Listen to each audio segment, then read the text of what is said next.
le Havre et le Paris FC de pénétrer sur la pelouse du Stade Océane. Nouvelle année, mais pas de nouveaux objectifs à l'horizon. Le PFC qui brigue le haut du tableau. Le Havre qui cherche tout simplement à aller obtenir son maintien en Arkema première. Les Havraises qui vont jouer dans leurs couleurs traditionnelles. Ciel et marine face à des Parisiennes en blanc. Ça avait fait 8-0 à l'aller, on le rappelle. Ce sera difficile de faire pire pour les Havraises. Elles ne peuvent que faire un meilleur résultat par rapport au match aller.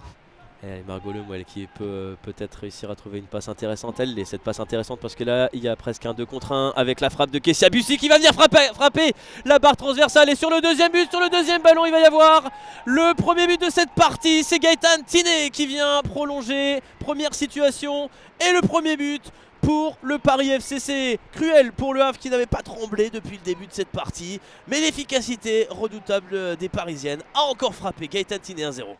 Amy Lefebvre qui s'était proposé, Thaïs Gallet aussi derrière, elle tremble pas, les jeunes pousses havraises.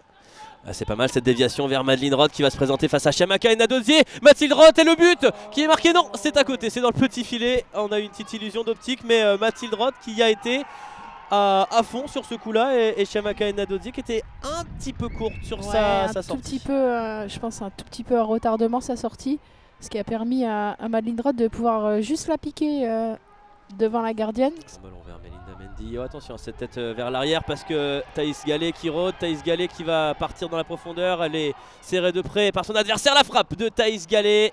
Chiamaka et Nadozier qui plonge. Et Reims vient de marquer contre Saint-Etienne, à Saint-Etienne. Reims qui va mieux aussi. Je vais faire reporter. Ça vous va bien, mais attention à ce ballon là, cette perte de balle parce que ça peut vite profiter. Lisa Lichus qui va se jeter face à Kessia Bussi qui va la dribbler. Elle va revenir, Lisa Lichus, héroïque sur ce coup là. Et ça repart à nouveau de Théa Gréboval vers Kessia Bussi. Gaëtan Tiné entre les deux lignes de 4 havraises qui va peut-être aller chercher un 1-2. Mathilde Bourdieu qui fait le travail toute seule. Mathilde Bourdieu qui va frapper sur sa gauche. Sur sa droite même plutôt, Lisa Lichus qui réussit la parade, qui concède le corner. Possibilité sur phase arrêtée, c'est récupéré la claquette de Lisa Lichus. Il la fallait parce que ce ballon qui retombait sous sa barre transversale. Alors j'ai pas vu qui avait récupéré, qui avait. C'était Agréboval qui. C'était Agréboval qui avait prolongé cette balle de la tête et offert un tir lobé. C'était le côté droit. Et on prend son temps à nouveau côté parisien. Gréboval, Kessia Bussi, Lou Bogart. Le centre de Lou Bogart et cette fois Mathilde Bourdieu qui va peut-être enfin trouver le deuxième but de sa saison. Mathilde Bourdieu, elle le cherchait, elle le recherchait, elle a fini par le trouver. 80e minute, la numéro 9 qui va se faire du bien. Mathilde Bourdieu qui permet au PFC de mener 2-0 ici à Océane et qui va souffler un grand coup.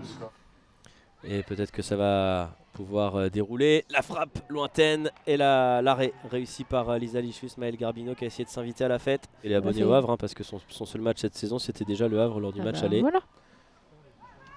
On va pouvoir observer ce qu'elle est capable de faire.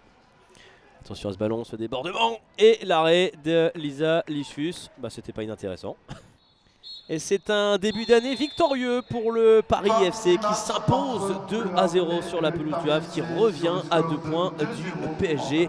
Pour les Aquamen, l'opération maintien va devoir se poursuivre lors des 10 derniers matchs de cette saison.